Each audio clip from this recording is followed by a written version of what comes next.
trades going to be involved? Where did the Portland Trailblazers go? Jake, please let us know. Well, tonight's video, I'll let you guys know. Make sure you guys do drop a like on tonight's video. Just press the little thumbs up button if you're excited about the NBA's draft. If you are excited about maybe what your team will do, what your team won't do, what you think will happen. Let me know down in the comments where you think some players are going, whether it's your top 3, top 5, your favorite players, your least favorite players. Anything down below in the comments to help even me out. Let me know, and I would definitely love to hear from you guys. So I'm just going to be doing a nice little fanspo. That's the website. I'm going to be using a fanspo NBA mock draft. And I'm just going to show you guys what I think will happen in the lottery of the first round of the NBA's draft. But here we are with the first overall pick, and the first overall pick is from the Atlanta Hawks. Yes, the Atlanta Hawks, who were pretty much a playoff team almost this year. Just super duper lucked out and got the #1 overall pick, which is kind of insane. A team that already has a superstar in Trae Young, DeJounte Murray, they have DeAndre Hunter, a handful of solid to really good players, but they just need something to really put it all together. And this #1 overall pick could solve that if they decide to take it or possibly trade down with the #1 overall pick. Me personally, I think the Atlanta Hawks select Zachary Richache, a forward from France, and there's some reasons for that. Zachary Richache is a huge, like 6'9", almost 6'10", 3-point specialist over from France. He has some development at the defensive end that could really flourish in the NBA if he does hit that sort of peak of what you hope that he can be as a player.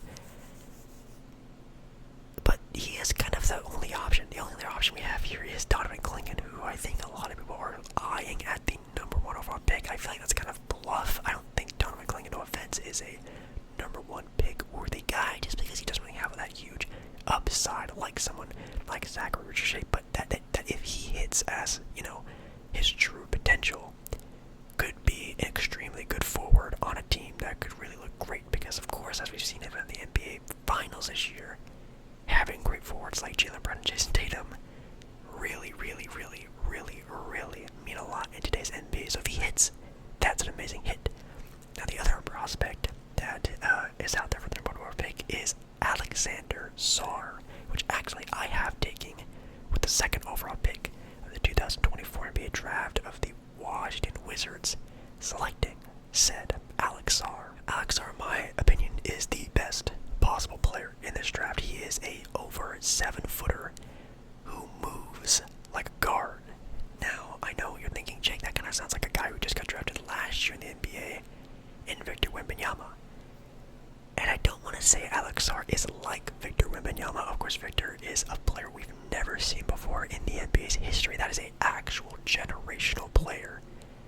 But defensively, Alex Sarr looks quite similar. A huge 7-footer who can keep up with guys who are 6'3", 6'4", super speedy and bursty, and can handle with them, but also be strong enough to fit against some big-time centers of, well, where he played in the Australian Basketball League, I think it was. Now, I know you just said, Jake, he's your favorite, he's the #1 for you. Why do you not think he's going #1? Alex Sarr actually is refusing to work out for the Atlanta Hawks, so it seems like he doesn't want to go there. Obviously, of course, with Atlanta having Clint Capella and Onyeka Okongwu, maybe he sees a log jam there. Maybe his agency sees that too, and maybe they just decide that, the best fit would be a team where he can just really just be the focal point of the front court. It does make sense, but being the #1 overall pick, that to me would be worth more than anything. Now at the 3rd overall pick, now this is another very spicy pick because trades. If you don't remember, the Houston Rockets last year that were actually a competitive team, you could say. They were a team that were actively trying to win, and this pick isn't even their own pick. This pick is actually from the Brooklyn Nets, so technically this should be Brooklyn picking this pick, but it is the Houston Rockets. With the Houston Rockets being a team that wants to be competitive, picking a sort of young project piece that's years away from becoming anything might not be where they want to go with this, and actually might trade the pick. It could be down the NBA draft board just to, again, accumulate some more assets and some veterans. It could just be trading out of the draft entirely, getting a guy like, I don't know, Mikal Bridges, that's always kind of tied with the trade rumors out there. In my opinion, I think this pick gets traded. I think it does get traded to a team lower in the draft, like a Blazers or a Memphis or a Spurs team. I think a team moves up in the draft just to snag one guy they really, really, really like. But for the sake of this, we'll just say they keep the pick. With a 3rd overall pick, if Houston is there, they don't really have a true point guard on that team, or at least a guy who can just be that point guard role. I think they take the best guard available, in my opinion, is Reed Sheppard from Kentucky. Reed Sheppard last year averaged nearly 13 points, nearly 5 assists, 4 rebounds, shot 53, almost 54% from the field, and a crazy 3-point shooter. People in at least a draft comparison, again, this is a true NBA comp as a player, but in a draft comparison are kind of comparing him to a better defensive, almost a way better defensive Steph Curry, which is insane. But he is a very off the ball movement, a guy who can really just throw out on the court, be a great defender, and shoot the heck out of the ball. That is Reed Sheppard. And honestly, in today's NBA, that is extremely valuable, especially when you get a guy who can also play some sort of defense. He is a very high IQ player. He definitely has a good head on his shoulder. This guy, if he does sort of learn how to become more of a true point guard, shot creation, a little bit more of like a floor general, not too much of a 2-guard, I think he can become very special in today's NBA, or at least at the very least be a really dang good 3-and-D player, which again is kind of, everyone wants those on those teams, especially on a team that wants to be good pretty soon. Reed Sheppard can do that for them. At the number 4 pick, we have the San Antonio Spurs. With the Spurs on the board, we all know what the San Antonio Spurs need. They need a person who can put the ball in the hands of Victor Wembanyama. They need to build around Victor. I think a player that doesn't show a lot on the high end of the playmaking ability. I think the Spurs can really develop that, but does pretty much almost everything else. 3-point shooting is also a problem, but I think he can develop it. It's Stephon Castle to the San Antonio Spurs at 4. Spurs getting, arguably also with Reed Sheppard out there, the best defensive guard in the NBA's draft, a guy who's won the last year's NCAA's March Madness tournament. Great guy, good head on shoulders, high IQ, and he's going to do everything for this team. And I think it's a guy is pretty positionless. He can play the 1, the 2. He can even play some small forward there. I think he can pick up guys 1 through 4 in today's NBA. He's really strong, really capable of just doing whatever you need him to do as a player. Now, obviously, you hope him to become more of a better ball handler, a true point guard. I think he can do that. Which, if he does hit on that, becomes a good jump shooter. He could easily be the best player to come out of this year's draft. 5th overall pick, we have the Detroit Pistons, and this Pistons pick is also kind of interesting. You can definitely see the Pistons trade out of this position, getting some better draft capital. I feel like the Pistons are a team that are going to be maybe like the Houston Rockets of last year, just really trying to find any sort of way to win next year, whether it's in the plan or at least just improve upon what they've already been doing. I think this year is going to be we're going to see a little incline of the Detroit Pistons. I'm not going to say they're going to be good, but they're going to try their best, in my opinion, to be as good as they possibly can be. Definitely see this pick to be traded to a team lower in the draft, but if they keep the pick, which I also think they'll just keep the pick, trades rarely happen in the draft, it seems like nowadays. With the 5th overall pick, with the team that just traded away, they're starting, I think he was starting power forward last year in Bojan Bogdanovic. I think it's Bojan. They need a power forward, and I think an upside swing for power forward is going to be Matas Buzelis. I've heard it in a couple different pronunciations. I'll say Buzelis. If you're Detroit, you're still trying to find good pieces to build a winning basketball team, and Matas Buzelis is that kind of guy. He's like a 6'9", 6'10" forward of the future. Super athletic, springy guy who play makes a little bit, defends a little bit, has some offensive capability on his own. He's almost like a 3-level scorer. His 3-point shot is his big question mark, though, and he seems like in workouts have been doing pretty well with that. He, back in high school, used to be a very good 3-point shooter, and also the fact that he played for the G League Ignite, who just absolutely were dog duty this year, actually got terminated. They just don't exist anymore now because of how bad they did. Question marks. But if you're Detroit, what do you have to lose? You take a flyer on a guy who you pray to God not the safe pick. Dalton Connect is the pick. Now, with that being said, the Charlotte Hornets have the 6th pick, and if Dalton Connect is there, I see Dalton Connect being a very good fit over there in Charlotte as well. Dalton Connect actually averaged about 22 points and 5 rebounds, 46% from the field, and again, a 3-point marksman. Being a guy a little bit older, having a little bit more oomph to his brain and IQ of the basketball world, I think the Charlotte Hornets desperately need that. I think they have so many young guys who are, I'm just going to say it, are pretty immature. Getting a level-headed player to come in and not sort of be a locker room guy, because of course they're all very young players anyways, but just get a guy there you don't have to really coddle and hope turns into being what you want him to be. Dalton Connect can easily win Rookie of the Year this year. He can easily come in and be average 17, 18 points a game, and I wouldn't bat an eye at it. He is that good and capable. Really good 3-point shooting that you can add alongside LaMelo Ball, Brandon Miller. I think it's a great pickup, honestly, for the Charlotte Hornets, which then leaves at the number 7 pick the Portland Trailblazers. Yes, Portland at 7. Now, there was a name I mentioned earlier that I haven't mentioned since then, and that's Donovan Clingan. I know he is getting top 3 buzz, number 1 overall pick buzz. I'm not super high on Donovan Clingan. I think he's going to be a very good defensive center. I think he'd be almost like a Walker Kessler type of guy. Average like anywhere from like 11 to 14, 13 points a game, but average like 10 rebounds, 2 or 3 blocks a game, be that sort of efficient rim protector. But that's all you're getting with Donovan Clingan. I would expect him to go top 5, but anywhere below that, like Charlotte, Portland, anywhere below that makes a lot of sense. This pick could be in the works of a trade if Donovan Clingan is there for a team that also desperately needs a center, which Portland doesn't.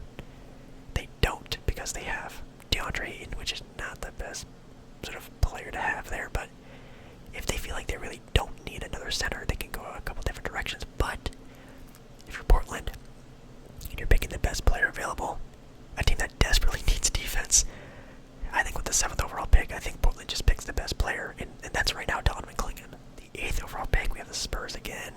Spurs taking a nice player there in Stephon Castle with their first pick, not the first pick, their first pick. And with their other pick, I think they're gonna go with a little bit more of like a fun pick, of like an upside pick. I think just a pick of a player that can just really be something sometime.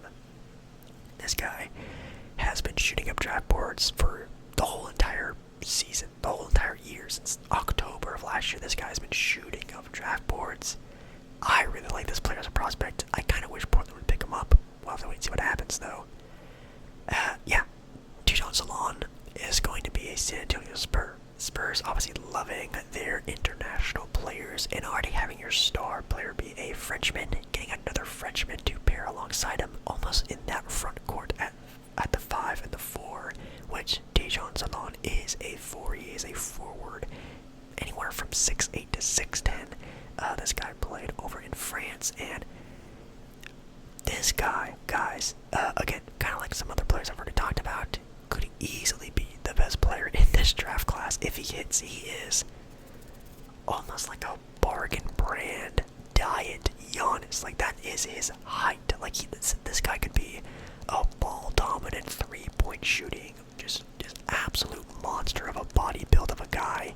If you just watch any sort of film on him, you can see, like, oh wow, like, this guy is lengthy, strong. He looks like I don't know, almost something we've never seen before. But think about a lesser version of Giannis, but with a really good 3-point shot, and that sounds like a really good player, right? With the 9th overall pick, we have the Memphis Grizzlies. It's kind of easy. They need a forward. They need a 3. Of course, last year trading, not resigning, I should say, Dylan Brooks. They kind of have a spot available there at that 3 spot. Now, you can argue maybe they already have some people there that could really take that spot. I know Gigi Jackson's a guy there on that 3-4 spot that maybe you can say, hey, they have Gigi. They don't really need to focus on that too much. But in my opinion, it's never too bad to have multiple lengthy 6'8 guys on your team. Those are kind of a hot commodity in the NBA. Obviously, Memphis is a team. I keep saying obvious. I apologize. But Memphis needs a center as well. Jaren Jackson Jr., not a true center, and I don't think he even likes playing so much. This could be a pick that could be traded to get up in the draft, to get a guy like Donovan Clingan or even Alex Sarr or someone of the big sort of size. But right now, they're picking a forward, and I think they take the almost safer option in Cody Williams. Cody Williams, being the brother of Jalen Williams of the Thunder, averaged last year 12 points, 2 assists, 3 rebounds. I know that doesn't sound anything too super crazy, but he did average 55% from the field. And is a really, really decent three-point shooter that came out of but came out of Colorado. He played for Colorado, and he definitely, stat-wise, yikes, but look-wise, whoa. When you watch him play, if he really develops his offensive game good enough, could really be something special. Now, I don't want to call him like a Jason Tatum type of player, but definitely a player that can just put the ball on the floor and go. And again, that's a hot commodity in today's NBA. Really decent three-point shot, very capable defender, a little bit undersized weight-wise, but wingspan, height-wise, is definitely what every team is looking for when it comes to a forward. Coming in with the 10th overall pick, we have the Utah Jazz. That's a tough team. Utah is a tough team. They are a team that I do not know direction they're going in. I don't know if they want to win, if they want to build around Laurie, if they're looking for their star, if they're what they're really trying to do. It's really, really tough, and no one else also knows. It's not a very big general consensus on what they're looking for, which obviously makes my video a lot harder to make. But when it comes to Utah Jazz, in my opinion, and again I'm just going off of in my opinion, they are still trying to find their star. I love Laurie, of course he's an Arizona Wildcat, love my Arizona Wildcats, but it's not a guy you can build anything really around, and not really someone you can really rely on. So in my opinion, you're picking the guy who maybe has the most potential, or at least right now as we can see, being the guy who can really be a star. And in my opinion, it's going to be Rob Dillingham. I know that might be kind of a reach. They have Keontae George, and, the whole big thing about Rob Dillingham is the fact that he's so small. He's like 6'1", 6'2", in a league where the guard position is only getting bigger. Dude, last year in college averaged 15 points, 4 assists, coming off the bench of a Kentucky team. If you just put the ball in this guy's hands, I mean, I could see this guy being the next Kemba Walker, Isaiah Thomas. Like, this guy could just be the next, just go, get him, bucket. And if you're the Utah Jazz, you don't really have a lot of guys like that you can just put the ball in the hands of and go. All you have, in my opinion, is Laurie, and that's it. Getting another guy you can sort of have just go get buckets. With Rob Dillingham there is amazing. Then maybe at the two-guard position, you worry about that sort of defensive edge guy that can sort of help. With Rob being next up at the 11th overall pick is the Chicago Bulls. And with the Chicago Bulls, I have no idea what that team is doing. They recently made a trade for Josh Giddey, just straight up Josh Giddey for Alex Caruso. That was just something that gave me a headache. But that's the direction they want to go in, and that's the direction they want to go in. It looks like they want to go young. It looks like they're willing to take some chances. It looks like they are just maybe finally starting to rebuild. Not in the best way, but it looks like they're starting to go a little young, which might be a good thing. Which, if that is the case, in my opinion, they probably just take the best player available. And right now, even though he is falling on the draft boards, and that's the reason why I have him kind of low, and so does ESPN and a lot of other places, they just take the player with the biggest upside, and that's Nikola Topic. Nikola Topic actually played overseas. I'm not too sure what league he played in. If I can remember, I don't really remember. But it's just a big 6'7", 6'6" guard who has really good floor spacing, ball handling skills. Like, he is a very, very solid right now. Just a pure point guard with a good size on him, some defense capability. He looks just like a very, very, very, very, very, very stupidly very diet version of Luka. Definitely not offensively, but definitely has sort of like same demeanor and ball handling sense of a Luka Doncic. Can look like he can sort of play make a whole lot, which is great. I think in Chicago that would look very good alongside Kobe White for the future. I know they already have Lonzo and Ayo or Io, however you pronounce his name, but that should not deter you from getting a guy who could really just be a almost maybe 10 assist a game type of player. Really good defense, has has great size for the future's NBA's guard that looks like it's just getting bigger and bigger. This is your guy. And here we are with the 12th overall pick, and yes, with the 12th pick, the Oklahoma City Thunder, yes, the #1 seeded team in the West, have a lottery pick. I know that's terrifying, but yes, they do have one. And with the Thunder, of course, they're a team that is ready to win now. So in my opinion, any of these high upswing guys, sorry, you're not getting picked by the Thunder. The only player like that would be picked would be Cody Williams if he fell this far, because his brother is Jalen Williams, but they're going to be picking a more college veteran, you could say. There are a couple here that are pretty nice. Devin Carter, Zach Edey, Tristan Silva. Those are 3 guys that I could really see them take a little swing on. It kind of just depends on what flavor they want to go with. Do they want another guard? Do they want a big? Do they want a forward? With that team right now, they're pretty stacked up on guards with Dort and SGA, and now, of course, Alex Caruso. I think Devin Carter, this is not going to be your role buddy. I think they take more someone with size, Tristan Silva from Colorado, or Zach Edey. Yes, the player of the year last year, actually back-to-back player of the year for college.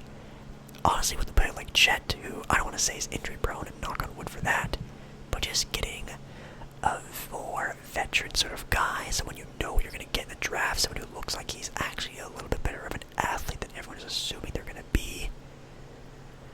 I know a lot of people make fun of him, but you know what? I think the Thunder actually do take Zach Edey. Zach Edey last year averaged 25 points a game and averaged 12 rebounds, a handful of blocks. Like, this guy, his floor, his base is just a solid backup center. Like, he is going to be a very productive player as soon as he hits the court. High IQ, very smart, and still even thinks he can improve as a player. His offensive game, his three-point arc, and shooting ability. He has that sort of mindset of like, hey, I want to be better to this new age sort of NBA, which I think is very capable. He has a big NBA body. I think he's like nearly 300, 250 pounds. Like, he's ready to go. And for a Thunder team that just needs guys who are ready to go. Next up, we have the Sacramento Kings with the 13th pick. And this pick is most likely being traded. The Kings are definitely in a lot of trade talks for getting an upgrade at the wing position, whether it's Kyle Kuzma, Brandon Ingram, Zach LaVine has sort of been in the works. This pick, I would say, is like a 65% chance to get traded, which would be very interesting to have like a team like the Pelicans traded Brandon Ingram with this pick. If it's maybe to a team like the Bulls, if it's to the team like the Wizards, if the Kings do just keep this pick, or again, in my opinion, they do probably trade it. I think it actually will be to the Pelicans. I think the Pelicans will be picking here. I think this is the Pelicans, but even if it isn't, I think Devin Carter gets picked up here. This guy's getting a lot of buzz to be a lottery pick. He kind of went from just being a hard-working, defensive-minded guard to a guy that looked like he can actually be a huge contributor to a team that wants to win now.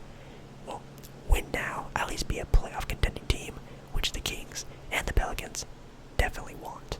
And with the last pick of this video, maybe I'll talk some more after, but in the lottery, pick 14 is your Portland Trail Blazers again. And this one's kind of obvious, and is a guy who's falling in a lot of drafts. That's why I have him mocked in this sort of range. Anywhere from like 10 to about 15, 16, I can see him going. And it's Ron Holland. Now, Ron Holland from the G League Ignite, for a lot of people, is like a top 3 guy in their mock drafts. You know, well, not mock drafts, they're big boards. If this guy hits, he could be like a Jimmy Butler, like just a crazy defensive, ball-dominant, just superstar. On the G League Ignite, he averaged almost around 20 points per game, had some playmaking ability there, a very scrappy, highly athletic defender that can guard 1 through 4s in today's NBA. Like, he already looks like a very capable player, but he's falling in a lot of drafts, mock drafts, because one, his basketball IQ is doo-doo caca. It's not good. A lot of teams are not liking his interviews. A lot of teams do not like how he sort of presents himself. He just does not seem like a guy who's going to be blowing you out of the water with his basketball sort of mindset, which is sad. Hopefully that can be something that can be improved upon with just more years and years in the NBA, but he's just not very NBA basketball savvy. And secondly, his jump shot is very sketchy to just be an athletic defender, which is a nice addition, which is why I have him going to Portland, because Portland, again, they just need defense. Oh my god, they need defense so bad. Yeah, guys, that is my NBA mock draft of the lottery. Now, if you want more of my insight of this, I can maybe talk more about it on another video before the draft. Or, of course, I'm definitely going to be talking more about this stuff on my ASMR Monday night and Thursday night streams, which are always Monday and Thursday nights. So this is definitely a lot of fun. But yeah, definitely let me know if you guys enjoyed this video by leaving it with a nice big thumbs up. Let me know if you're excited about the NBA draft by also giving it a thumbs up, or just let me know down in the comments. Let me know in the comments as well if you guys are you know, what you think about this draft. Favorite players, least favorite players, your own mock draft. Let me know down in the comments your own thoughts and opinions. I love you, love you, love you. And I hope to see you again in another video very, very, very, very, very soon. Alright, guys.